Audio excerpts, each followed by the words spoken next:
Tokrat v občinskem informatorju. Tekonomi povezuje študente in delodajalce. Maribor gostil mednarodni posvet Drava Bike. Spomladanski celjski sejem. Pričeli so se 8. Glazerjevi dnevi v Rušah. Šport. Mariborčani s tekmo preobrata premagali futsaliste Kobarida. Maribor bo gostil svetovno hokejsko prvenstvo za ženske.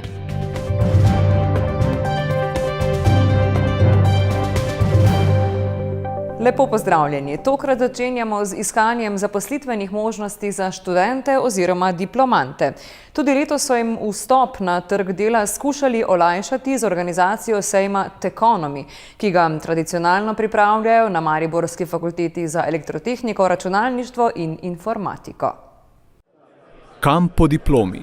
Tekonomi je sejem, kjer lahko študentje iz oči v oči spoznajo svoje morebitne bodoče sodelavce. Definitivno je dobro, da imamo take sejme, da bolj nekako plastično spoznamo delodajalce, vemo, da gre za žive ljudi, pa nekako kaj vse nudijo, kakšne so možnosti, ki recimo na spletu težje najdeš, se pogovoriš malo, lahko pa tudi kar široke stvari najdeš, ker lahko iščeš prakso, pa poletno delo, mogoče pa tudi seveda redne zaposlitve. Zdaj za mene osebno definitivno najbolj praksa pomembna, da se iščem znotraj rednega študijskega programa in fajn je, da je tudi to omogočeno. Sem dobil informacije o zaposlitvi, ja. Vas že kaj skrbi to vprašanje, kam potem po šolanju?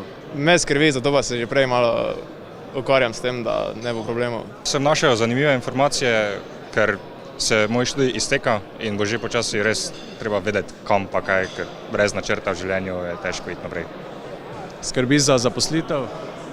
Ne toliko kot za samo zaposlitev, ampak bolj kje, kaj je najboljša izbira za mene trenutno. Koliko sem se pogovarjal z delodajalci in s predstavniki firm, sem najdel kar dosti potencialnih zaposlovalcev. Tudi se jim kar ponudi veliko izbiro, daje veliko širino informacij o kadrih, ki se iščejo, sploh iz bližnje okolice, se pravi iz Maribora, Podravja in tudi malo bolj stran Avstrije.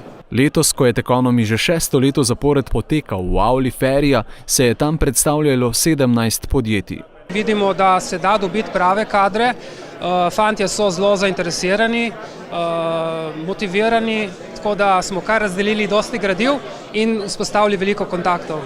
Katere kadre pa išče vaše podjetje? Torej, mi iščemo inženirje, predvsem inženirje strojništva in elektrotehnike na vseh lokacijah, tukaj v Mariboru pa predvsem informatike oziroma inženirje elektrotehnike. Sem kar presenečen, koliko je zanimanja. Dejansko mislim, da študentje čutijo to, da se je treba dovolj zgodaj vključiti na trg dela, da ni to samo čakanje na neko priložnost, ki se bo pojavila, ko imamo diplomo v roki.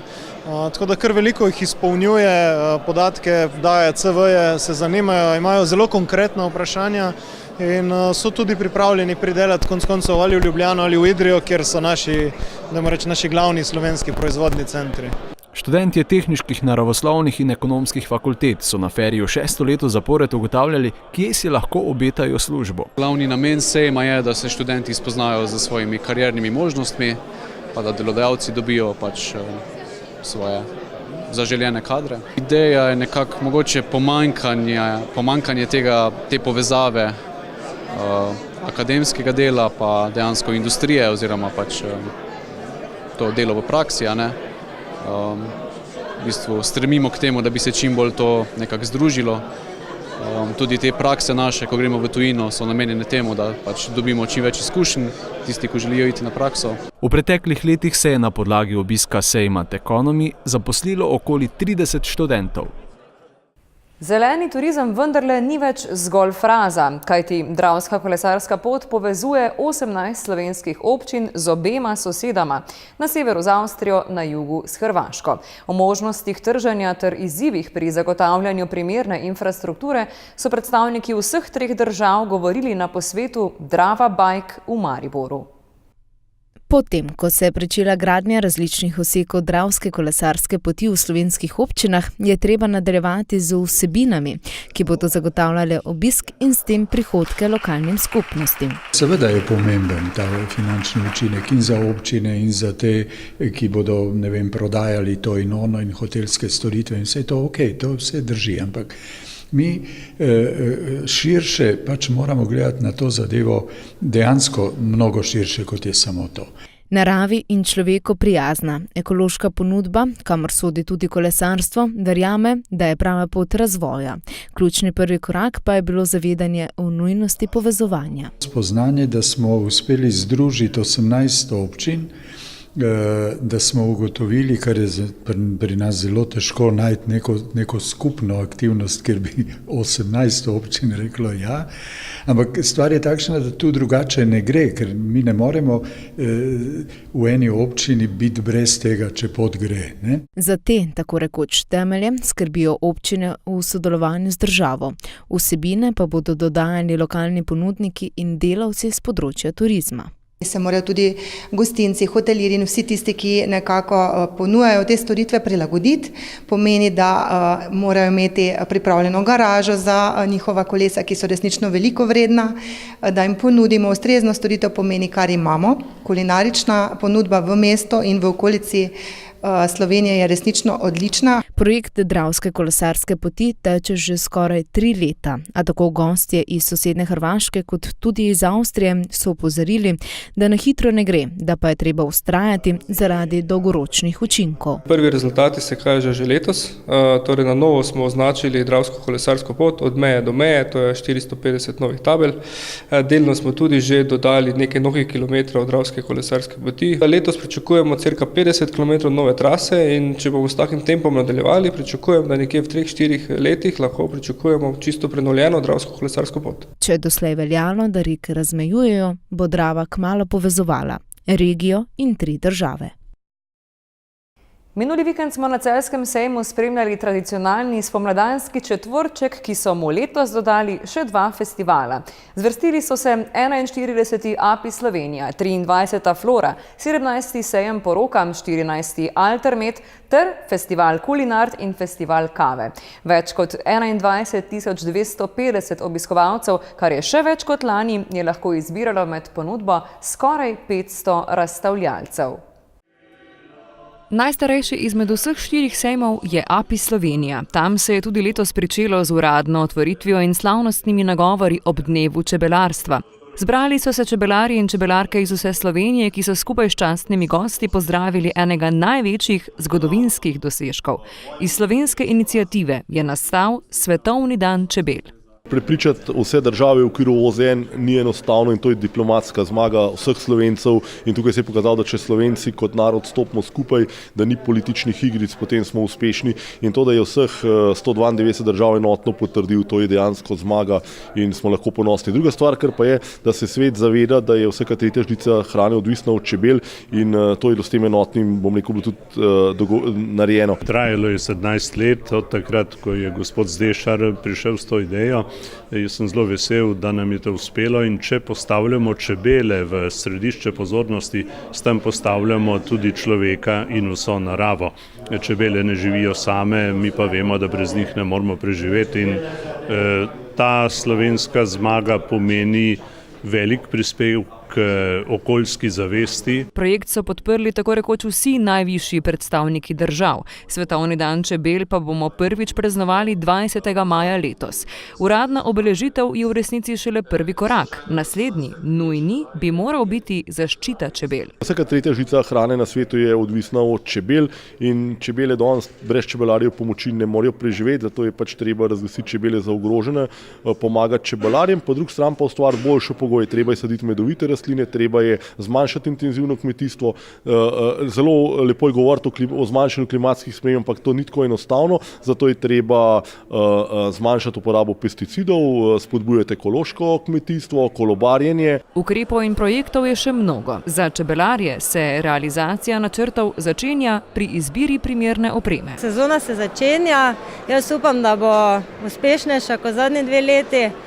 Namen je, da zalagamo čebelarje z opremo, z stekleničkami, to pač kaj rabijo, pravi trenutek in da je čim več medu potem, ne, tako da jaz upam, da bo sezona super, pa naj medi. Osnovni ukrep na strani potrošnikov, ki so ponudbo s področja čebelarstva preverjali tudi na sejmu, pa je zavedanje, da je treba preveriti izdelke. Ni vseeno, kakšen med kupimo. Mi smo v posebni shemi kakovosti, to je ta oznaka slovenski med, geografske označbe. To je tudi na evropskem nivoju označba tale in ima tudi vsak kozarc ima številko, ki je vodena. To pomeni, da je še posebno kontroliran. Stranki garantiraš s to oznako, da je to prav slovenski med. Na sejmu API Slovenija so tudi letos osveščali. Obiskovalci celjskega sejmišča pa so lahko primerjali in izbirali med ponudbo slovenskih in tujih razstavljalcev. Tako na najstarejšem izmed 4 tradicionalnih spomladanskih sejmov, kot tudi na 2 novostih, festivalu Kulinart in festivalu kave. Prišli smo pogledati kavo, v bistvu nas zanima festival kave. So se čebelarskih oddelek pogledali, bo so super, veliko razstavljavcev, veliko ponudbe, tako da super, treba pa še pogledali, pa kaj probali. Super je, ni problema, gre, imajo robe dosti, tako da ni problema. Kaj vse ste pogledali? Kavo, kaj imajo zdaj tu, bili smo pri čebelarjih že, pa tam poroka, pa take stvari. Je toliko stvari, da bom rekla, da sem zelo prijetno presenečena letos nad sejmom. Ogromno obiskovalcev, razstavljavcev pa tudi. Na Kulinartu so se pokazali domači mojstri in celo znani kuharski šefi. Na festivalu kave prav tako. Prijatelji iz Bosne so ob kavi postregli še s plesom.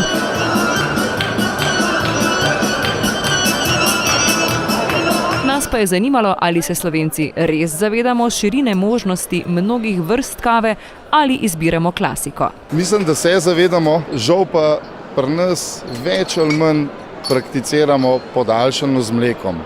Mi se trudimo sicer, da bi to spremenili, ampak nekako ne bo šlo.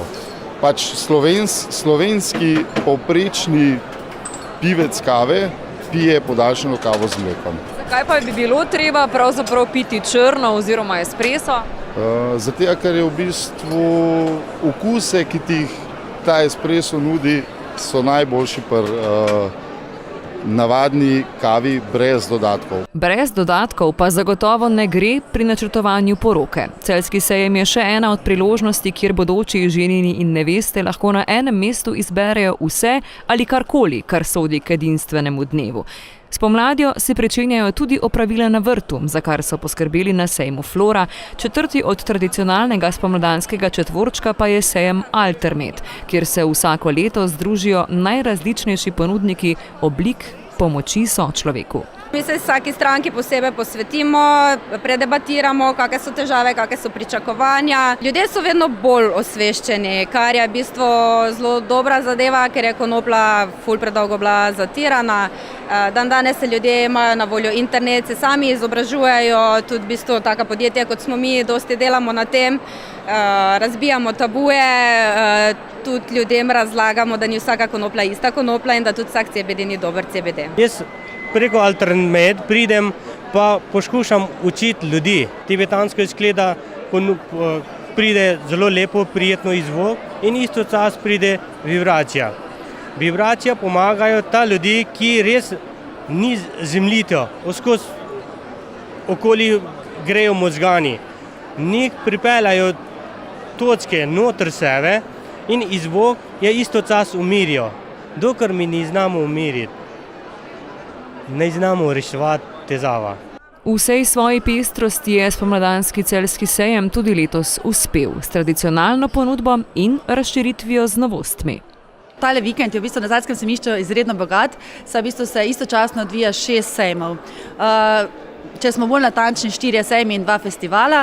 Letos smo ta festival Kave Slovenija in festival Hrane in pijače Kulinart dodali še 4 sejmom, to je Flora in poroka, Altermed in API Slovenija. Želeli smo ponuditi obiskovalcem raznoliko paleto ponudbe, tako razstavnega programa kot tudi predavanj. In v bistvu letos se nam predstavlja skoraj 500 razstavljavcev iz Slovenije in iz tujine. Idej za prihodnja leta pravi, da jim ne manjka, zato je pričakovati, da bodo široko ponudbo najmanj obdržali, če ne še dodatno razširili.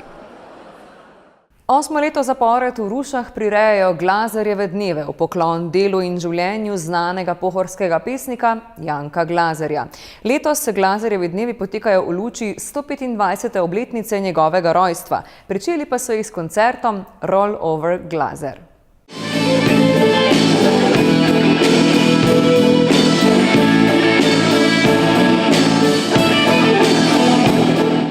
Mladim pa tudi že uveljavljenim glasbenikom vsako leto ponudijo oder Glazerjevih dnevov. Zanimivi občutki so, ker to ni lih naš prvi koncert, ampak je naš prvi koncert, kjer smo na nekem večjem koncertu, ki ni v šoli. Pa igramo tudi večkrat na pesem. Pripravili smo 5 pesmi, prva, ki je taka blues stvar, kjer jaz improviziram, naslednja je za Lizo, potem je moj original, potem je taka jazz izvedba Pink Panthera in še en moj original.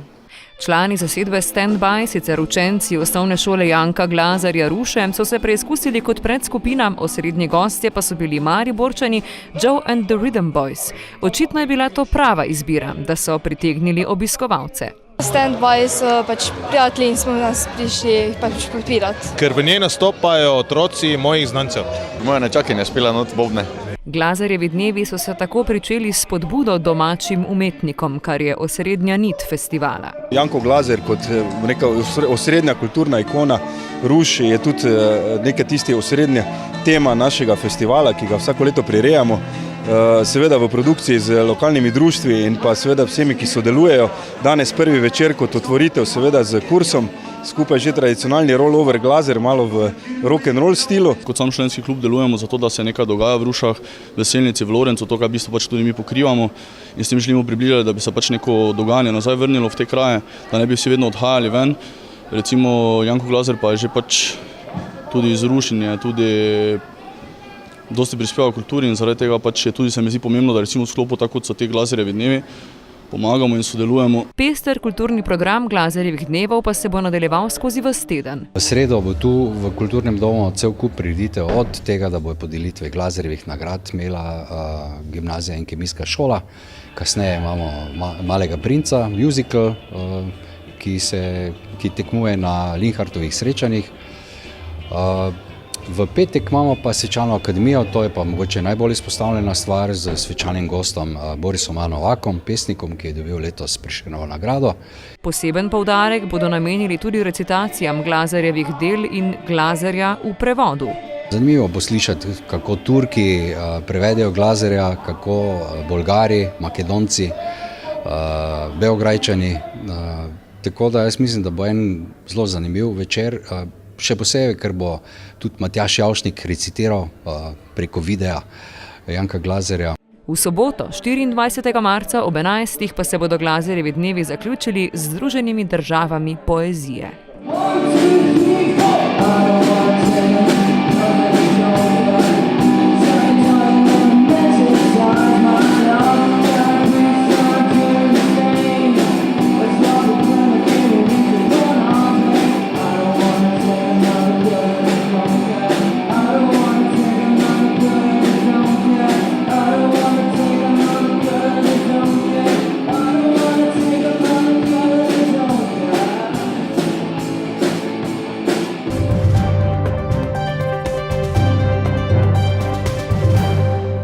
V mariborski dvorani Tabor smo spremljali končnico prve slovenske futsal lige. V četrtfinalu so se mariborski futsalisti Futurenet merili z nogometaši Oplast Kobarida. Na domačem parketu so zmagali 6-5. Mariborski futsalisti so v prvi tekmi četrtfinala premagali Oplast Kobarid in tako v zmagah povedli z 1-0, kar je pomenilo tudi dober začetek sodelovanja z novim trenerjem. Borili so se celo tekmo, dajali vse od sebe, še veliko stvari je narobe v igri, zaradi tega smo tudi dobili na eni taki tekmi, ker se ne sme dobiti 5 golov. Ampak na koncu bom rekel zelo zadovoljen, zelo srečen, da smo to tekmo zmagali, da smo jo pripeljali, ker je bila res težka, ker je nasprotnik celo tekmo vodil, tudi po 2 zadetka, ampak nismo pognali glave in smo šli naprej in na koncu zasluženo zmagali. Vsaka čast ekipi pokazala je, da ima karakter. Zdaj, ko je 2 tekme zadnje nismo zmagali, sploh nismo vedeli, kako bo danes. Nekako smo celo tekmo lovili rezultat, bili smo boljši, nismo zabili že med tekmo, ampak na koncu je srečno obrnilo tako in mislim, da je zmaga zaslužena. Tekmo je zaznamoval rezultatski preobrat v drugem polčasu. Po zgodnjem vodstvu gostov z 0:2 se je polčas končal z 1:2. V drugem polčasu so prišli gostje do vodstva z 2:4. Takrat pa je domača ekipa dvignila tempo igre in zlomila odpor borbenih gostov ter povedla 6:4. Nekaj sekund pred koncem je gostom uspelo znižati rezultat na 5:6. Težko 40 minut držati, enako koncentracijo, pristop je bil pravi, želja je bila, dogajala so pa nam napake, v bistvu posledica utrujenosti, drugega ne moram reči, kilometrine imajo fanti dosti v nogah. Ne vem, prepoceni zadetke za četrtfinale, sigurno Maribor je kvalitetna ekipa, izjemne posameznike in to so izkoristili. Mariborčani zaenkrat na lestvici držijo 5. mesto s 25 točkami. Naslednja tekma pa jih čaka v petek v Kobaridu. Maribor bo konec meseca gostil svetovno prvenstvo v hokeju za ženske. Članice slovenske izbrane vrste bodo merile moči z reprezentancami Nizozemske, Velike Britanije, Severne Koreje, Avstralije in Mehike. Kot uvod v prvenstvo pa se bo v ledni dvorani Maribor odvil še mednarodni turnir za otroke. Svetovno prvenstvo v hokeju za ženske se bo od 31. marca do 6. aprila odvijalo v ledni dvorani Maribor.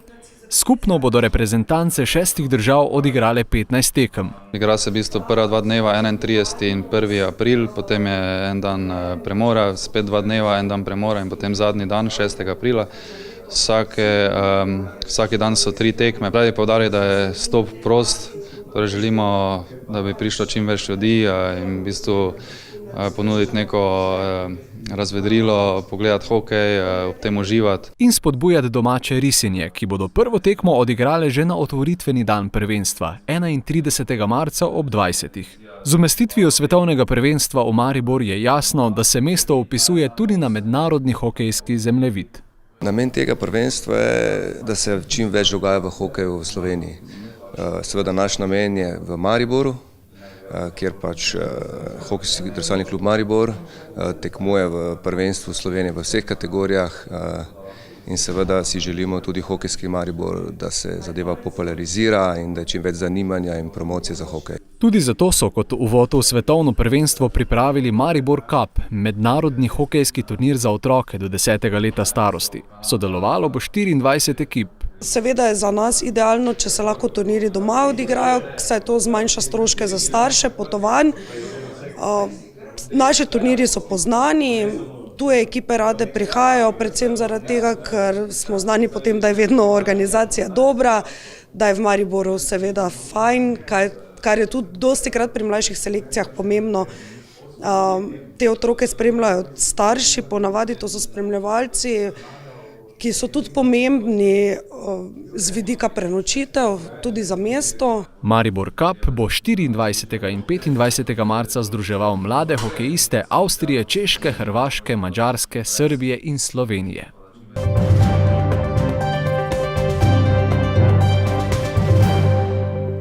Preverimo še, kaj se te dni dogaja v naših krajih. Ta torek ob 20. si lahko v SNG Maribor ogledate staro grško tragedijo, ki ljubezen izrodi v zločin. Medeja. V sredo ob 18. v avli osnovne šole Muta predstavniki skupine Utrip Zgornje Drave pripravljajo praznični program ob svoji 20. obletnici delovanja. Prav tako v sredo ob 18. pa bodo v Mariborski minoritski cerkvi slavnostno podelili letošnje Glazerjeve nagrade. Prenos v živo lahko spremljate tudi na naši televiziji. Toliko za enkrat, spremljajte nas tudi na spletu na bktv.si in na Facebook strani BKTV kanala. Nasvidenje.